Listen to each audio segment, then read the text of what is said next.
Hi there Commanders and welcome back. This is episode 7 and we're going to take a deeper dive into trading in Elite Dangerous. We'll cover off the basic principles of trading, basically what tools to use to help start you off, and also a ship purchase that you can start to maximise the trading effort with. So why look at trading? Well, since the original game on the BBC Micro in the 1980s, trading has been a core part of the Elite experience.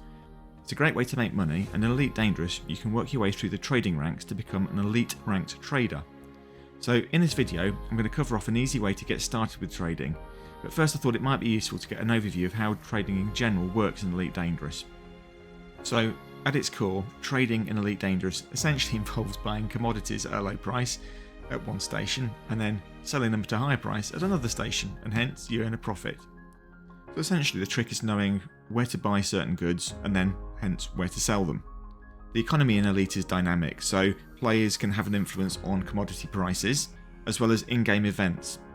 Your ship selection and outfitting can have quite a big impact on how successful you are with trading. So things like cargo space, i.e. the more the better for trading, and popular ships include the Type-6 transport, the Type-9 heavy, or the Python. Jump range, that affects how far you can travel between trade stops, so a higher jump range basically means you're saving time. And then defences, as pirates can often target traders, so equipping shields and weapons can save your cargo. So in terms of risks then, piracy is obviously the main one, so avoid systems with high pirate activity, and you want to maybe consider routes in high security systems to start with. Market fluctuations, so prices change, so profits aren't always guaranteed. And then there are legal issues, potentially carrying prohibited goods or failing to pay fines can lead to trouble with the authorities. The other way of doing trading within Elite Dangerous then is to accept mission board contracts for delivering specific goods. So these missions often provide a guaranteed profit and bonuses for timely delivery. So ideally, as a beginner starting out on our trading journey, we just want to find a nearby pair of stations where we can fly between as a trade loop. We want to look for a trade loop where we can transition between systems in a single jump, and we don't have a long travel times at either of the stations. So this means we can make trades more quickly and therefore increase our takings. The quickest way to do this is to use a third-party tool like Inara.cz, which we've used and seen in previous videos. So in Inara.cz, go to the data menu, select trade routes, and then for the nearest star system put in your current station, so in our case it's Vathruva. For cargo capacity, put in the capacity of your ship. So if you remember from the last video, the cargo capacity for our Cobra is currently 40 units of cargo. The max route distance is the distance you want to fly between buying and selling, so it's the distance between two systems. In this example we don't ideally want to be making multiple jumps, so I've limited it to 20 light years. I prefer to set the max price age setting to 8 hours, so this means that the data it uses is the most recent, so stands the best chance of being accurate. So then we click on View Additional Options. We set the minimum landing size pad to small. Doesn't really matter at this stage with the Cobra, but when we change the ship later on it will make a difference. The maximum station distance we set to 100 light seconds. Ideally we want the travel time after we make the jump to hyperspace be as quick as possible to the station. New surface stations I've set to no, as planetary landings can take a little bit longer. The max route distance I've set to be as close to the maximum jump range of your ship, in our case it's 20 light years. So minimum supply I've set to 1000, and this means that we can do multiple trips without the supply running out. And then we're setting the order by to distance. This means the list of trade loops will be sorted by those that are closest to our current system. Then we look at the results to find the one that best fits our needs. We're looking at a few details in the results. We don't want systems that are too far away from our current location, as it's going to take a bit of time to fly there, and we want to get trading as quickly as possible. So apart from the distance factor, we're also looking at the profit per hour figure. We also want the station distances to be as short as possible. This is the distance between the arrival point in the system and the station itself. The shorter this distance, the quicker you can travel between the stations. So we choose a route that makes us about 3.2 mil per hour, and we start to fly to the first station, and then we start trading between the two stations.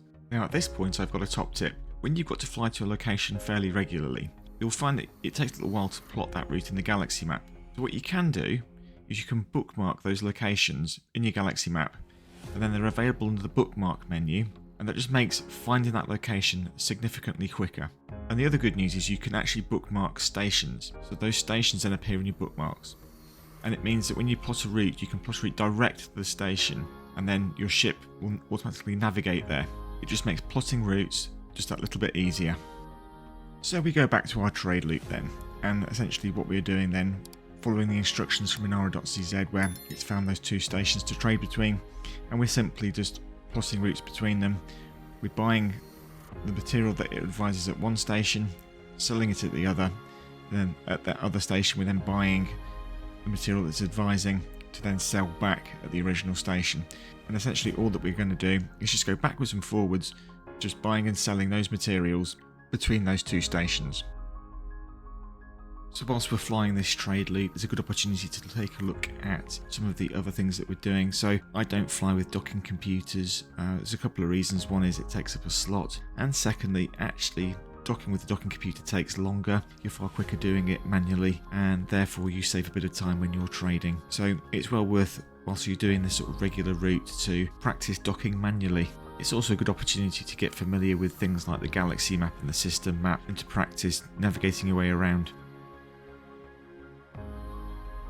Another slightly minor tip is that when you're in the commodity screen and you'll be selling your current cargo, and then you're looking to buy the next cargo, just don't forget to switch between the buy and the sell screens. That caught me out before now, where I'm sitting there going, why can I not find the commodity that I wish to buy, and I'm still on the sell page? So yeah, that's just a little top tip.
And what we find after doing a few loops is that we're quite limited by the 40 cargo unit limit in the Cobra Mark III, because after we've filled the cargo racks we still have a large amount of working capital still available.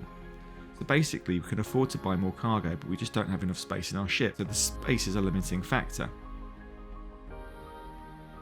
So if we have capital of around 10 mil, we can probably afford to buy a ship that's more dedicated for trading and outfit it for increased capacity.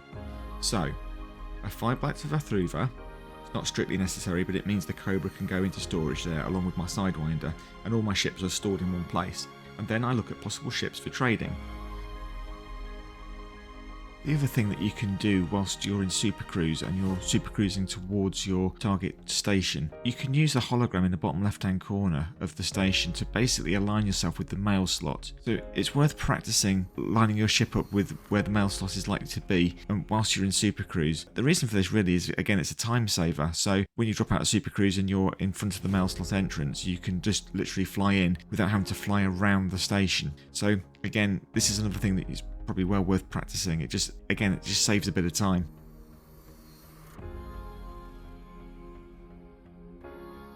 So anyway, back to our ship purchase. The best candidate given our budget is a Type-6 at around 1 mil. This is a ship dedicated to trading and has 2 Class 5 compartments and 2 Class 4 compartments, which gives a massive uplift in capacity. So, we outfit the ship with the following: 2 times Class 5 cargo racks, 2 times Class 4 cargo racks, 1 times Class 2 cargo rack, 1 times Class 3 shield generator, 1 Class 2 fuel scoop, and then I upgrade the thrusters, the FSD drive, the power distributor and the power plant. And this gives me a ship with the ability to carry 100 units of cargo. This means we'll make money more quickly. We also need to update the search in Inara.cz as the ship size has changed from a small to a medium, so we need a medium landing pad. All the other settings should be okay. and we find that the previous trade route is still the best one, but we've gone from 3.5 mil per hour to 8 mil per hour. So we do that for an hour, and we make our money back that we spent buying and outfitting the ship, and we also make a decent profit. We also now have a ship that's suitable for trading.